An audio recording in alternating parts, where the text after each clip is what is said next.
Cody in the morning. WSM. This is Coffee, Country, and Cody.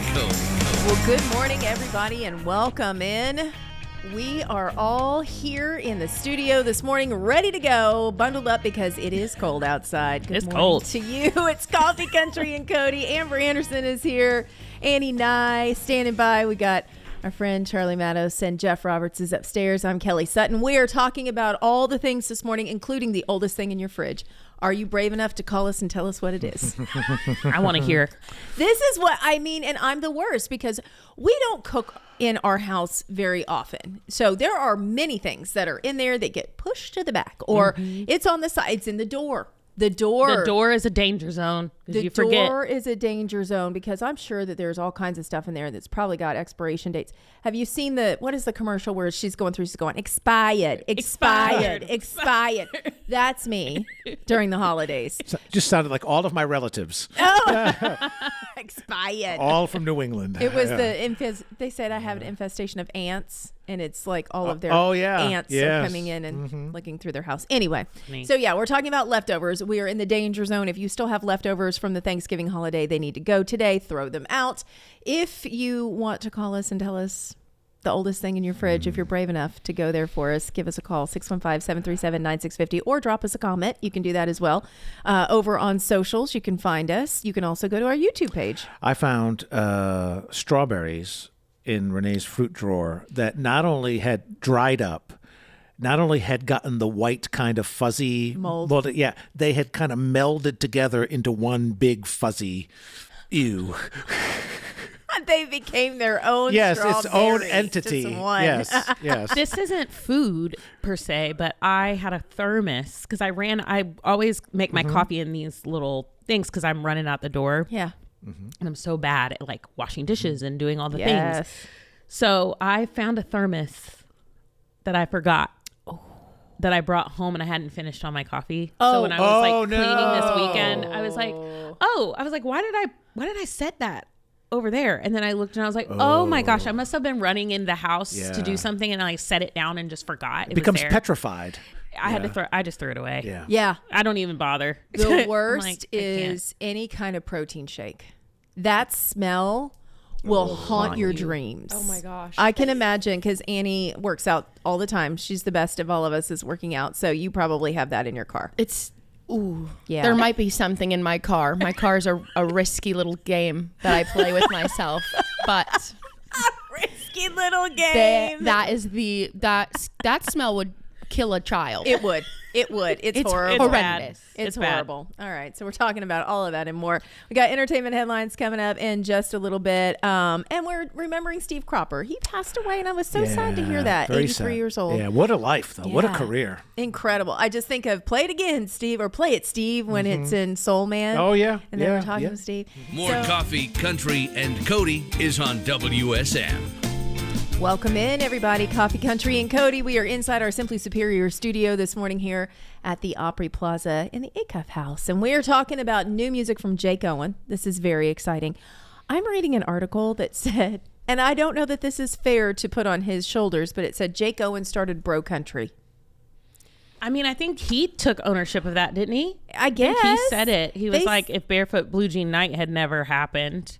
That's what they were saying. And I'm like, I don't know. That's not. I immediately go FGL. I think FGL. Yes, too. because I like Barefoot Blue Jean Night. Me and too. I do not consider that a bro country song. I don't either. Yeah. It's. Yeah, I saw that and I was like, oh, I wouldn't have put that in the bro country lane. I don't think I would have either. But FGL for sure. Yeah. That. We are in agreement. The council has met and we have all made a motion. There's been a second and we are taking a vote. All in favor, say aye. Aye. Okay, yeah, it was FGL. Sorry, we're taking that away from you. But we love Barefoot Blue Jean Night. It's like groovy. It's not groovy, like if you put that next to FGL, to me they don't sound alike. Is right. What I'm saying. It's not Cruise. Well, I love Cruise though. It's catchy, but you know, it's still 7 times Diamond. Wow. Go back to like 2010. Yeah. that would have been my top song for sure. In a way. Oh man, we were all listening to it. Obsessed with 2010. All listening. Is that right? To it, I don't know. I mean, I lived in Florida. Cruising, yeah. Cruise was like 2012, yeah, wow. Maybe 12. 2012. Was it 12? 2012 because I'm pretty good at that stuff. You know that. Thank you, Annie. If we play trivia, you're I will on our say team. though, I was listening to their first EP. I still have it. Before that, before Cruise hit, the one that you had to like download off of the and it had Black Tears on it. All right, just a little Cruise trivia. Okay. Co-writer on that, who has also had a lot of big hits of his own. Chase Rice. Very good. Yeah. Okay, nice. I knew it was Chase. Telling you. Yeah. Is there someone else, or is it just Chase? Well, Brian and Tyler. Brian, Tyler, but and Chase Chase. Rice was the one I was thinking of. Mm-hmm. Okay. Right. Well, back to Jake. He's got a new album coming out, Dreams the Dream. Is that right? Is that what the name of it is? Dreams the Dream? Dreams to Dream. Dreams to Dream. That makes more sense. I was looking at it. I'm like, that can't be right. He dreams the dream. Dreams to Dream is the new album. And apparently it is completely opposite of anything that he's done before. I can't wait. Shooter Jennings is the one producing. Ooh. So if that gives you an idea of like what lane we're going in. Did you see the thing on Dreams I sent you this morning? It was fascinating. I wasn't even going to bring it up until you just said that. So this is amazing. However long you think a dream lasts, like you could think this is like the longest dream I've ever had. In reality, it's about 5 to 10 seconds. And it's always someone you know or have seen because your brain is not able to create new characters. You had never heard that before? No, I'd never heard that before. That's like a fact I like knew in my childhood. I'm a very late comer to create facts. a face. Yes. I don't know that that's true. I feel like that can't be true. No. Because I think you can morph them. Maybe that's it. Yeah. Maybe I like to do a mashup. When I have a lucid dream, which I usually don't have a lot of dreams that I remember, but when I do have a dream I remember, it's like I'm watching a movie. I'm not necessarily in it. Mm-hmm. I am watching things happen Oh, interesting. around. I'm always in it. Yeah. I'm Sometimes always in I it am. too. Do you dream in color or black and white? Color. Okay. Some people dream in black and white. That's Old so people. fascinating. Yeah. Wow. I don't just say old people? Annie. Wouldn't you think if you watched TV in black and white, Listen. you'd dream in black and white? Who do you consider old? Listen, there's only so many times I'm going to be insulted today.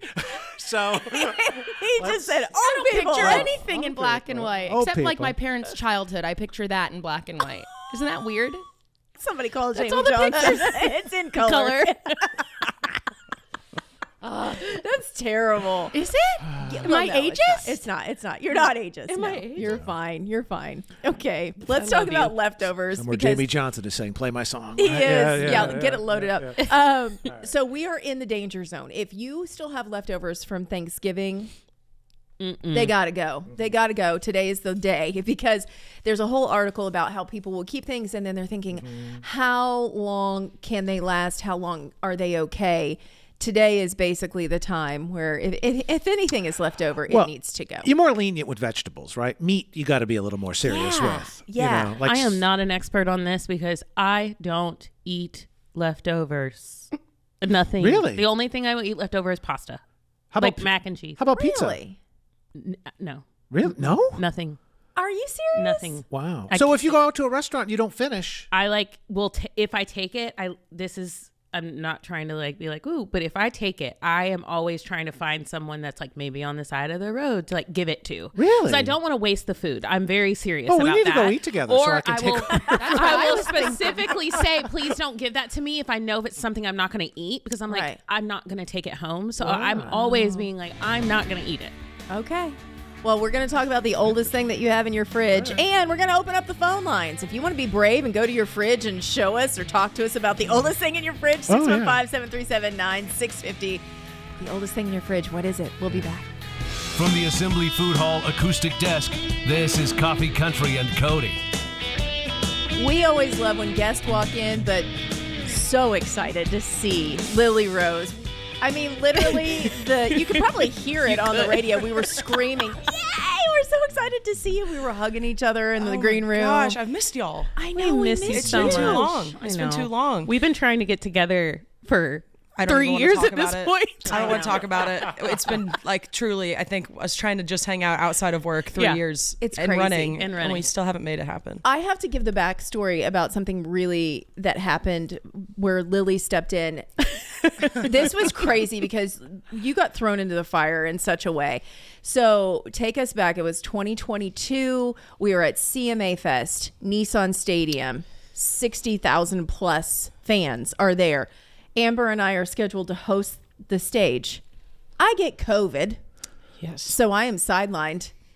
And they tap you in. And you're like, okay. Have you ever heard my side of getting that phone? No. Yeah, you have to hear her side. So we Because actually... I'm at home sick, so I have no clue what's happening. We actually were telling the story to we have a new drummer now, and we were telling him this last night. So it was CMA Fest. Yeah. It was my first CMA Fest, and like Villain we'd just come off of it. So we were very busy. We played Riverfront, and then the next day we played Nissan Stadium, and we got on a bus that night to go out to Myrtle Beach to do Carolina Country Fest. And we all realized that there were no showers at the venue that Saturday in Myrtle Beach. So we had just played, and then we all bathed in the ocean, had a lot of beers thinking that like we're kind of done for the night and don't really have much tomorrow. We had Spotify House at 11 a.m. the next morning. And I get a call, and I'm like genuinely 3 sheets to the wind. And my manager at the time was kind of like, how do you feel about hosting with Amazon with Amber, because Kelly has COVID, Nissan Stadium tomorrow? And I was like, I guess I'm going to stop drinking beers. I'm in. Let's do it. And I mean, yeah. You literally, I mean, came back, showered in a real shower, and then hosted in front of 60,000 people. That day was crazy because this would have been our first time hosting CMA Fest. Kelly has hosted all the things, me, not so much. And so they look at me after they pull us off, like we were doing like a meeting, and they came and they were like, you have COVID. We cried. We had to get tested. We That cried. was back when You had we to were get like, tested for everything. 25 minutes. I thought I was fine. I was like, yeah, I got a little head cold. I'm Yeah. fine. And they're like, you need to go home immediately. Bawling. And then they look at me and go, Amber, you can do it by yourself, right? And I said, absolutely not. Heck no. And so I literally looked at them and I said, I don't care who you get, but somebody has to be up there with me. And they were like, okay, well, maybe artist. And I was like, somebody call Lily Rose. Somebody call Breland. Somebody call anybody from the Amazon Music Artist to Watch list. Just somebody, please. But it couldn't have worked out better. It was great. Because you are just, I mean, that is just who you are. And that's why we root for you so, like, we are, you know, we go so hard for you all the time because Thanks. you always show up. You're such a talent, and people loved you. You're natural. You're natural. We had fun. We got to introduce some cool people. Yeah. Remember, it was like a oven hot. in there. It was hot. It was cooking. Now, I am curious because as an only child, I could think of nothing I would like more than seeing myself on a video screen that's 10 stories tall. But what is it? Did you catch a glimpse of yourself on on the massive video boards, or could you not see that from where you're standing? You know, anytime I catch myself on the iMag, I am like, look away. I don't want to see people see me that close. You know, like we've been really lucky to do a lot of tours that have those big iMag things. Luke Bryan specifically, his were giant, and every time I would see it, I was like, that's me. There I am. Let's just look out in the crowd. Yeah. So I personally hate it. I know it's weird being an entertainer and being like, why don't you want to? But who likes to see themselves on camera? You know, nobody. Right. Nobody. Well, you're going to pick yourself apart no matter what. Oh yeah. But I found out that there are iMags that have like filters and stuff. Like you can put filters on iMags the way you can for like an Instagram or TikTok filter. Really? That Paris filter. It's pretty Whoever's crazy. running the screens. No, like legit. It's like the Paris filter. I You can love the throw that Paris on there. filter. So Serious? that's inside skinny. All right. Yeah. Hey, Well, Wow. we will I be don't on know that. what we need to do here, Yeah. Jeff Roberts. Jeff? We're Yeah. getting some of these on these I cameras want over that here. one. Yeah, right. Let's talk about the new album. We've got it up right there. I know what I want. Now Come on. this is, I think, more of a testament as to who you are as a person and as an artist, because this one was you all the way through. It Yeah, was. it was. It felt good. It was, you know, I've never really dreamt of releasing my first full-length album independently, but the way that the cards fell, it was just kind of like, okay, we're now independent, and it's been a really fun creative journey being, you know, in charge of everything again and kind of having my hand in every single pot again for the first time in a while. And that's why we decided to go with I Know What I Want as the title track, because it was just kind of like, not only have I known what I want, but now I actually have the power to do it. So it's been really cool. It's been awesome. It's scary, but also there has to be parts of it now that you're looking back going, I'm thankful that I had what I had and that I know what I know to get launched in this way now. Oh, it has been one of the like craziest things to look back. Villain actually went viral 5 years ago yesterday. So I remember the first time the anniversary. The anniversary. Yeah. We released it on December 10th, so we're not quite at the 5-year anniversary yet, but it's kind of like my benchmark of my life of like before Villain, after Villain, honestly, because everything changed so quickly. But yeah, it's cool to have the hindsight now of looking back of being like, you know, some things were hard, but all of the stuff I learned and now what I can carry over into the next chapter. And it kind of feels like when you like quit your corporate job and you're like have all the security, maybe financially and the support around you, but you're an entrepreneur now. Yeah. You can kind of go into it and have all the creative choices again and all of the control. And yeah, it feels kind of like how it did when I moved to Nashville. I just have a huge team around me now, which is great, and all the support in the world. When did you move? I moved in 2016, 2017. Oh, so we're coming up on a decade there too. Almost there. Yeah. Almost there. Yeah. But well, you are one of our favorite people to talk to just because you speak so well. But you were kind of born into a good speaking family. you are. For those who don't know the history, your dad is a member of the Georgia Radio Hall of Fame. he is. He is a member of it, and he's in the thick of it right now. He works for Georgia football, so he's got his show tonight. He's got his call-in show, and then a big game on Saturday. But would you please tell him, as a Miami Hurricane alum, to show no mercy and, if possible, run up the score? Yeah, he'll phone it in. Because I need Miami in there. So. Dude, we'll phone it into Kirby. I think all of us and Kirby Smart would love nothing more than to beat Alabama by 62 points. There you go. But yeah, you know, I grew up with a dad that not only was on the radio, but he emceed a lot of stuff too. So I feel like I kind of have that gene. So when you guys called me to do the stadium thing, it was like, oh yeah, I can do this. Come on. You're such a natural. No big deal. One of the things I love is your love of touring, being on the road. I'm always trying to keep up with you. I'm like, where are they tonight? I don't know. But the crowds, the way people just show up and literally go all out at these shows. And if you haven't been to a Lily Rose show, go immediately. It is so much fun. But tell us about just continuing touring even through this new season, because does it look different? Obviously it probably does than it did a little bit ago, but continuing that as an independent artist and what that means to you. Totally. I mean, just some like real inside baseball, you know, when you're with a label, there's potential for them to like give you tour support and like financially help. Yeah. And I think the biggest thing that we've seen is honestly just as an independent artist, you're just an entrepreneur that is, you own your own business now. And it's just, now we kind of see my hand is in every single pot, every conversation, everything. So that's really the only thing we've seen different of, you know, being with a label or being independent, is just, you know, where every dollar is going and you know what every dollar is coming in and making sure you're making smart decisions. But the crowds are just getting bigger and they're getting more diverse, and it's really cool. And the one thing that we are really grateful for that we have seen is that if people are buying tickets to the shows, they're not only buying the ticket, but they're fighting to buy VIP. They're buying all of the merch that they can hold. And then they sing every word. Like they're not just there for Villain. They're not just there for Back Pew or I Know What I Want. Like they are singing every word. So it's really cool to kind of cultivate this community that not only feels safe to be who they are when they walk in there, but they all know every single song. So it's just a huge community of super fans, which is really cool. And I'm grateful for them because they've really kept my career just like pedal down, you know? I love that. It's amazing. All right, slow me down. Give us the backstory. Oh my gosh, I love talking about this song.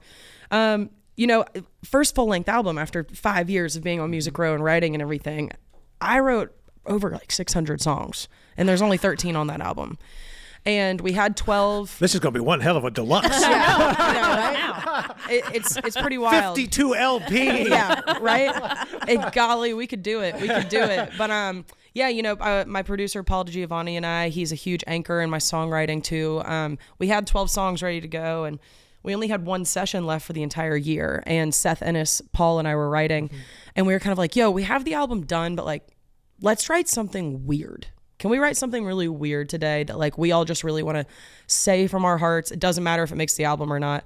And we actually spent 2 days on it because there's a tempo change and a BPM change in that song, and like and a time signature and all of it. So we wrote something really weird about our wives, about how crazy our industry is, life can be, and all of that. And for me, I love it because I get asked by fans all the time, why do you put out breakup songs?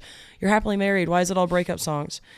And I was like, guys, if I wrote a song about my wife every day, it would be like such a desensitized, oversaturated thing. Yeah. And I love when I get to write and then like sing a song that means so much to me, because the breakup songs, everyone can relate to those, but like the love songs, that's special. So I love singing Slow Me Down. I love playing it. It's a fun song. All right, we're gonna play it right now. Slow Me Down, Lily Rose. You're hearing it this morning on WSM. From WSM Radio, this is Coffee, Country, and Cody.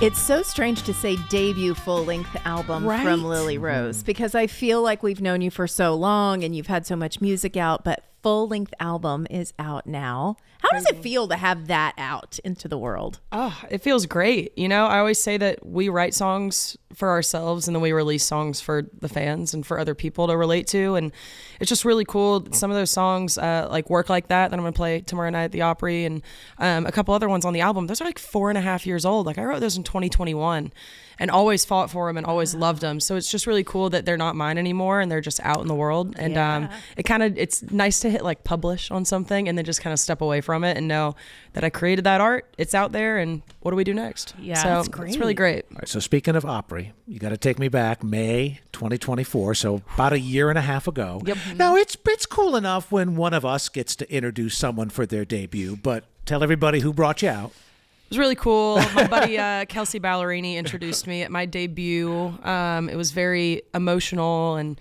she absolutely if I could have written something about myself in the worst way, I would have hated doing that. But if I could have written something, it still wouldn't have been as good as what she said and had to say about me and my career. And I was just so like grateful. It was just really cool to have a buddy that is an Opry member at that introduce you at your debut. So.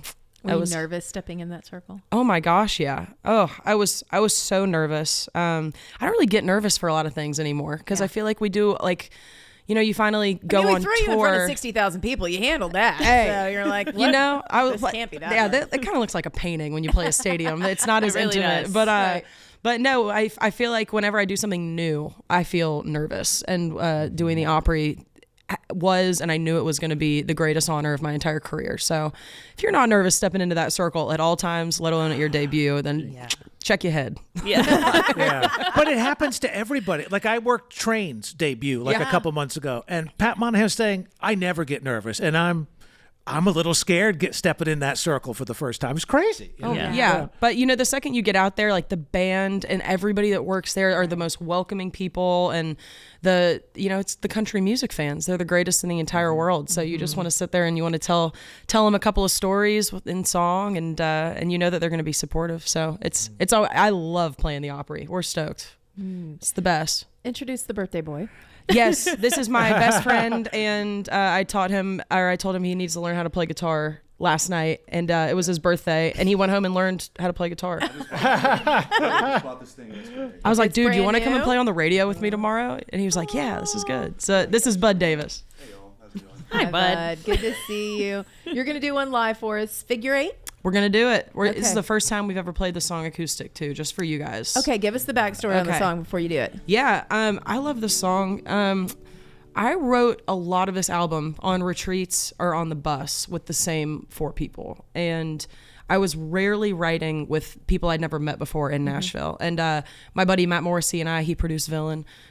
We scheduled a write with 3 people we'd never met before. 2 guys from Sweden, and then Autumn Bicey, who's an amazing songwriter. And we wrote this song, and it's my favorite song on the entire album.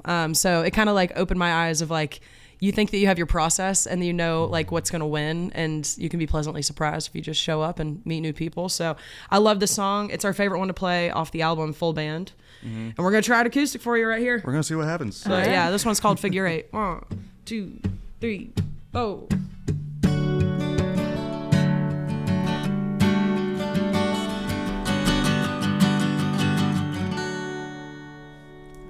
Hey, we did it. Listen, you said you had not done this acoustic, and you were like, it's usually better if we don't practice. That was really good. So don't practice, so good. Guys. I kind of feel like that was awesome. Yeah, kids, if you're listening. Just never practice. Just never practice. Yeah. Just take it, wing it.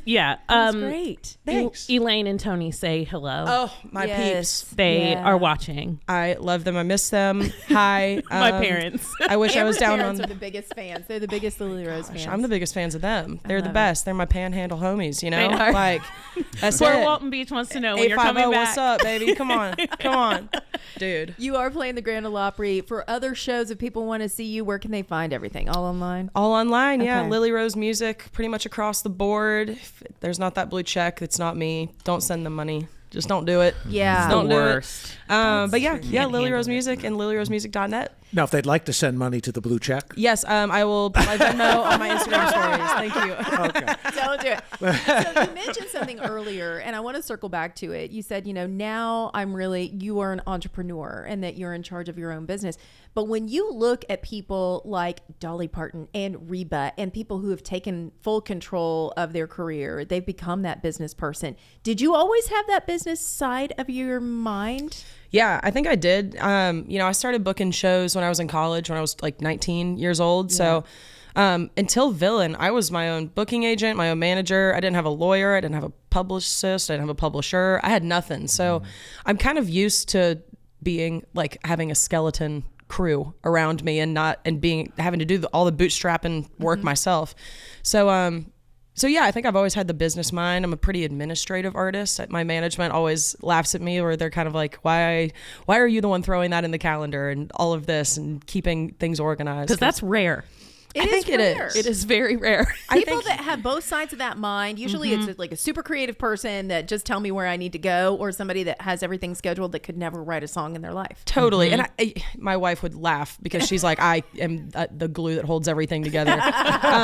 But when it comes to my career and my job and at work, I am very much an administrative person that likes to be involved in the decision making and all of it. And I think that all roots back to having to be my own everything back when I was booking shows and trying to make this dream come true. So we're crushing it. Hey, seriously. Thanks. We're so trying. Proud. Yeah. We're trying. We're having fun doing it. That's for sure. It looks like it. It looks like it. What I Want is the debut album that's out right now. You're crushing it. We're Thank so you. happy. Going to be at the Opry tomorrow night. John Conley will be there. Kat Luna, Tyler Braden, Don Schlitz, Riders in the Sky, Connie Smith, and the band Camino will be making their Opry debut. We are honored to be sharing backstage at the Grand Ole Opry with my band's favorite band. We are obsessed with the band Camino. All the time. I saw them open for Martin Johnson's old project, The Night Game, in 2018 at Exit In. Really? And they only had 4 songs out.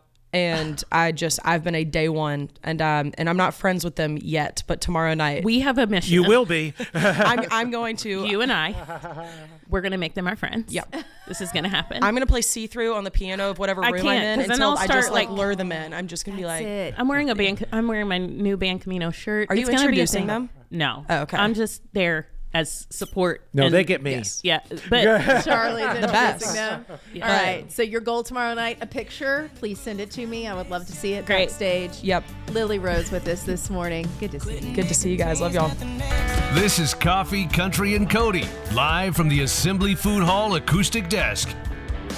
Welcome in to the Shelly Fairchild fan club. I'm your president, Kelly Sutton. I'm glad that you guys could be here. Oh, I want to be treasurer because You we got should be got money coming in. I'll be the historian. That was always my role. I take the pictures. Historian, good. I'll follow you around and take pictures. Good. I'm here for all of this, y'all. It just makes me so happy. We were just rolling down memory lane talking about was it the first album was Ride? It was my first album, yeah. I was at that record release party. It was at a now defunct nightclub that was called, at the time, The Trap, but after that it was Limelight, right across from the Titans Shoney's? Stadium. Yeah. It was right across from Shoney's. And the Gerst House. Yes. Oh my Everything gosh, that was right such there. a great restaurant. You It remember really that? was. But I remember we rolled in. It was me and my crew that we were like 12 of us to come and see you. And you were performing. And Van Zant was there. Van Zant was there, the brothers. And it was just. And I opened for them, and I split my britches. Okay, I didn't know that part. Well, I was doing my little, Your funky dancing move. across the stage, Sure. whatever I do, and Yeah. I dropped it too low. I dropped guess. it like it was hot. And I it was dropped too it hot. like it was hot, and it got really hot. It was very cool, actually. It was too hot. It was too hot. But man, I'm just excited that you're going to be putting out this album, and so are so many of your fans. It kind of went crazy. I love it. It really did. So you wanted to put out an album independently, and you said, let's do a Kickstarter. Yeah. And you set the goal. What was the goal to start? Well, the goal was sort of lofty to start with. First of all, let me say it's very hard to ask for money if you're me. I'm not like that kind of a person. I don't even ask for help with like carrying my millions of bags out of my car. Of course. To the house. Right. But like I asked for $50,000. Right. But I also had a budget set because I knew who I wanted to work with as a producer, and then I knew the studio and everything. So I had everything set. And then you have to do all the post-production. If you're going to do a Kickstarter, you have to do like, vinyl and T-shirts and the things that you offer as a reward. You have to print all that. So you got to use the money for that. So I was hoping. I was going to say 50,000 seems low. That's a tight budget, really. But when you're not like super famous, you're kind of like, I don't know. What I don't know if anybody's. We're the president and historian and treasurer of your fan club. You are super famous. Are you kidding me? It was just I was shooting in the dark a little bit. I was like, I don't know. But I did recently start a fan club. I love it. The Fairchild fam. You too can be a member of my family. Love it. But my fam club. And so I kind of knew that those numbers, like that the family is like awesome and show up and show out. So I knew that we were going to have, at least maybe get close. And they really did it in 24 hours. We reached the goal in 24 hours, $50,000. And now it's all the way. I was going to say, where is it now? Because over I saw 76,000. 76,000. And then there's some things people are making, like doing bake sales and then taking the money from the bake sale, like $300, and they'll give to it. Somebody bought a guitar that was kind of like mine and just did an auction. I've got other awesome people in my life. Kim Bryant, she's a potter, and she like has made this pottery, and she'll take any of the money that she's made and give towards incredible. the Kickstarter. I mean, and it's kind of one of those things that like, right now everybody is just like wanting to lean on like good feeling things and kindness and all of that. And I think that it's a testament to what music does in people's lives. Yeah. And especially like your music to your fans means just something to them where they're like, we want to make this happen because this makes our lives better. This like, they believe in you. That is 24 hours is... And everybody got super excited about it. Like I went on socials and I was like, hey, send me a video of what it meant to you to give. Because I was hearing stories about why somebody like watching somebody's dreams come true. Exactly. Because it helps them to keep the dream alive in them too. It's like such a sense of community and our like the fellowship that we need in each other. And it just was like, okay, this is not about me now. I mean, yes, is my music going to be made? And I'm so excited about it. And I'm going to have this help, but it's also just about like the heart of humanity. Like we love each other. We really do love each other. It has to be amazing to hear those stories too. It's so incredible. And I've been doing a little series where I post a couple every day, just to say in your own words, what does it mean to you? And it's so great because then I can say thank you and name them, and it's great. It's See, really that's fun. the thing. We get a lot of bad rap for social media, a lot of the things that we have in the comparison trap and, stealing your joy. But then when you hear these kind of stories, you're like, oh, I know. This is the good side. This is what when you use it for good, it's just anything else, right? That's it. Everything could be used for bad or good. And That's right. That's what we're trying to do. So when did you first start singing? How old were you? I mean, well, when I was crying in my crib, my aunt was like, oh, she has such a beautiful voice. And my mother would be like, please leave my house. But I grew up in a family that just sings all the time. So I started singing when I could talk. Right. I was singing Dolly Parton songs. My aunt would play guitar and I would sing Hard Candy Christmas is my favorite. We just played it. Just talked about it. You don't even understand. I have a signed copy of it in my studio. From Dolly. Yeah. That's incredible. My friend Alicia got it for my birthday one year. Did you cry? I don't really do autographs, but that one, that kicked me. If you're going to do an autograph, that's the one to do. Right. Yeah. So Hard Candy Christmas and Applejack, play a song for me, Applejack. Oh my gosh, I just thought she was the most wonderful thing. I still do. Yeah. Dolly Parton. And my aunt. And your aunt. So at what point though did it become clear like, all right, this is more than just fun. This is what I want to do forever. I think I was around 7 or 8, and I went to see a friend of mine who was about 8 years older than me sang in church, and she sang El Shaddai by Amy Grant, and I just lost.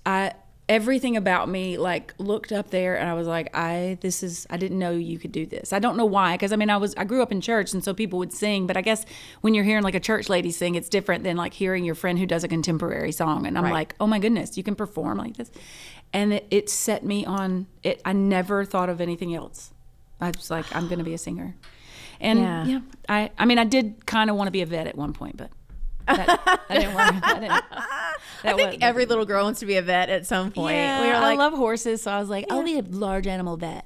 That'll be great. But also, I just want to be on the road singing. So, see, I think there is something truly special. It's a double-edged sword. Knowing exactly what you want to do when you're that young, and also knowing exactly what you want to do when you're that young. It's wonderful that you have that clear vision, but also, and then it never lets you go. So when you are pained by it in any way, as most people have in their life with any job or dream, it's like at some point it's going to hurt a little bit. It's like, wow, I've tried to do other things and it doesn't let me go. So isn't that crazy? Because like sometimes, you ask like a 5-year-old and you're like, what do you want to be? An astronaut. And that, and it's like, I don't remember wanting to do that. But we sit down with so many people and they're like, no, I knew at such an early age, and I would write poems, and I would, scribble this, and I would, play on my little keyboard that my mom bought me. So it kind of does live in you. It's a gift. Like, I feel like music is such a special gifting, and especially if you want to do not just sing and play music, but actually perform it. If there's something also that like sparks. And for me, a lot of the people that I know that are really great at it, it did start very early. They just knew. It's like, I was listening to a song yesterday that was about realizing at that point in your life where maybe things don't go as your dream was, like as you planned, then realizing, wow, I'm just kind of normal when you never felt normal, and then you're like, okay. And then you have to reignite like, okay, well, I'm actually kind of not normal, but like, just the things that inspire you. Sometimes I think when you get kind of down in the dumps, it's like, okay, I have to remember that child, because that was a force to be reckoned with, I mean, so.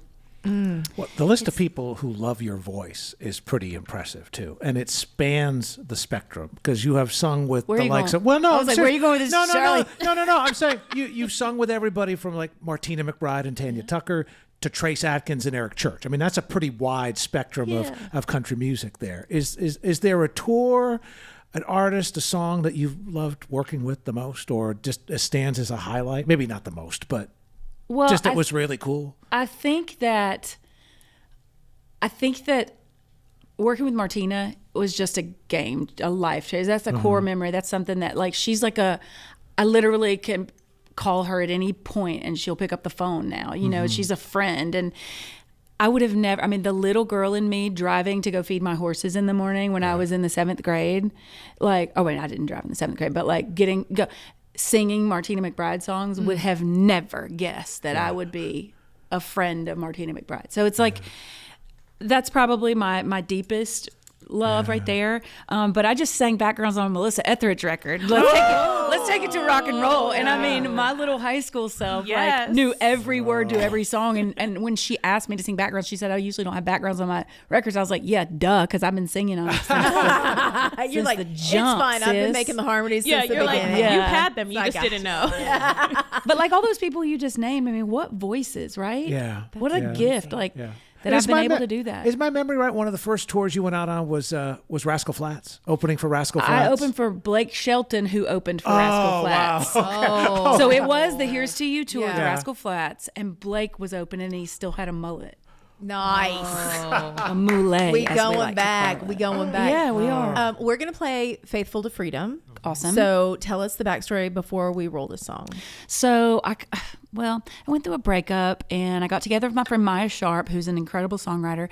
And I was telling her about, she knew I was going through the breakup, but she was like, I'd gone through the breakup, and then I was like, but I got this text message from this friend of mine, but I don't think I should be talking about that. I don't think it's too soon. And she's like, girl, because I'd been talking about being free and just whatever. And she was like, it don't sound like you staying faithful to freedom. So I was like, Okay, that's cool. Let's write that. We're going to play it right now all around the world. It's WSM, Faithful to Freedom. This is Coffee, Country, and Cody. Shelly makes a record. You can be a part of it, y'all. It's so awesome to watch a community come together to support our girl, Shelly Fairchild. She's in the studio with us.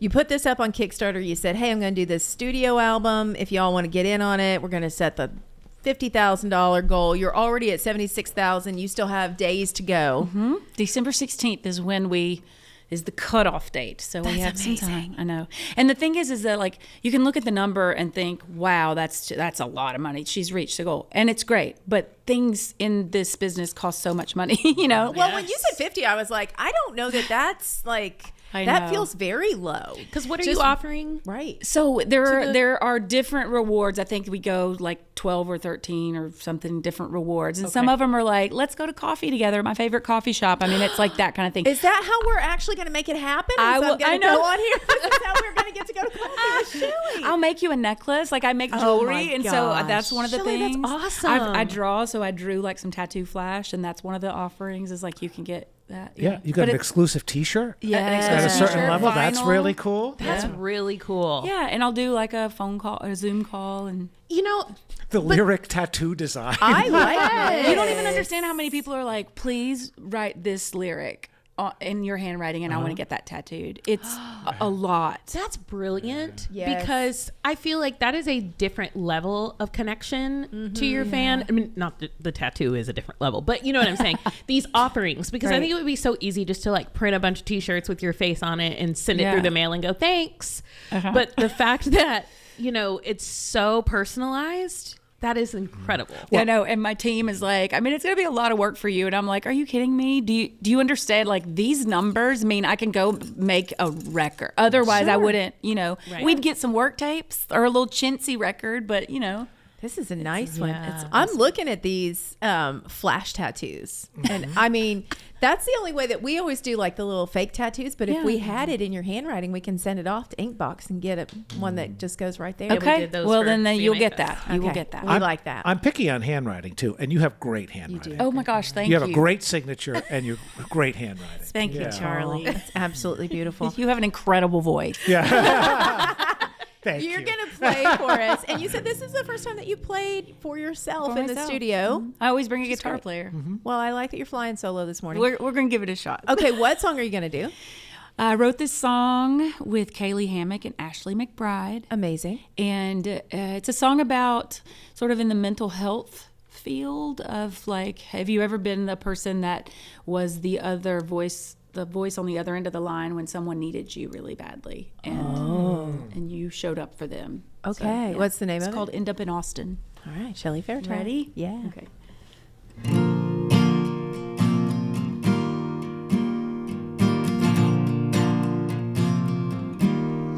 We'll end up in Austin. It's gonna be okay. It'll all sort out. Pack your soft things now. I'm just a time zone away. We can keep on talking. I can hear you fine. The signal won't drop out till I'm 10 miles south of the Coffee County line. Hold on, I can make it to you. Hold on, I can hold you through the part that's got you thinking you're alone.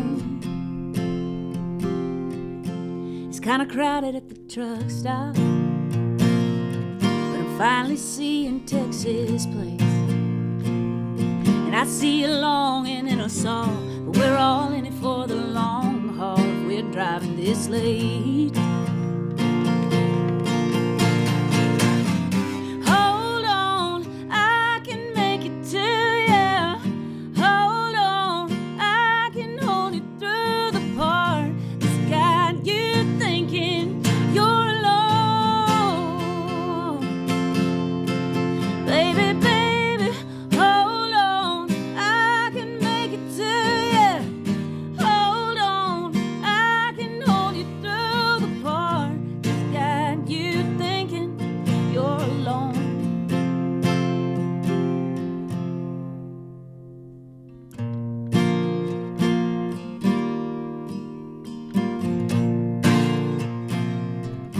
hope I see you before the sun does. To just sit with you in the dark,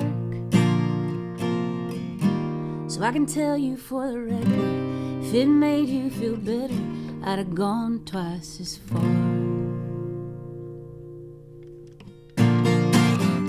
Hold on, I can make it to you.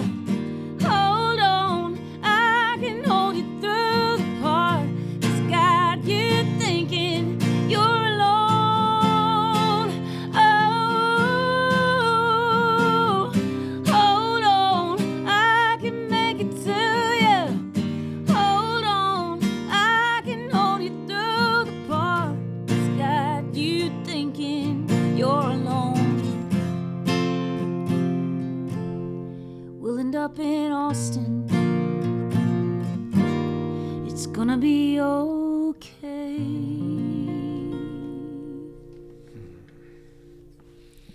Shelly Fairchild. So good. You're magical. That was the word I was going to use too. Isn't it so good? It just, I love that. Love that song. And you said Kaylee and Ashley? Kaylee Hammock and Ashley McBride. What a magical moment that was. I know. And to hear Kaylee sing it. Oh, I can picture it And hear Ashley it. on harmonies. Yeah. Well, any three of us singing the lead, but then like the harmonies, it was just incredible that day. It's so good. Listen, we're so happy for you. Thank you. I'm so happy. And I wore my hat. I had to cover up the. Oh, yeah. What is it that you covered up? Well, it says hell. Where the hell is Happy's in? Oh, you covered it But up. I didn't think that I could say hell. You were worried. No, it's okay. It's all right. It does look cute. I mean, if you're going through hell, just keep going. We say it every day, so I think you're okay. Whiskey about and hellbound. Yeah. Halfway to hell. Yeah. No, there's a lot. I mean, Yeah. is that Hell it? is all right to say. Yeah. on the Yeah. radio. Yeah. Okay. Well, There here are it other is. ones we would rather not, Yes. but this one is okay. That one's all right. Well, That there one's it gonna be is. just fine. I love My it. grandmother doesn't have to be disappointed. Have fun on the stage at the Opry. Thank you. We love seeing you, I love Shelly y'all. Fairchild. Thank you so much. Hey, Shelly makes a record. Go be a part of it on Kickstarter. So when do we think the record is coming The out? record is going to be here in probably March. So come see us again. Okay. We'll book you for March. Hey! Okay. We love it. Shelly Fairchild in studio.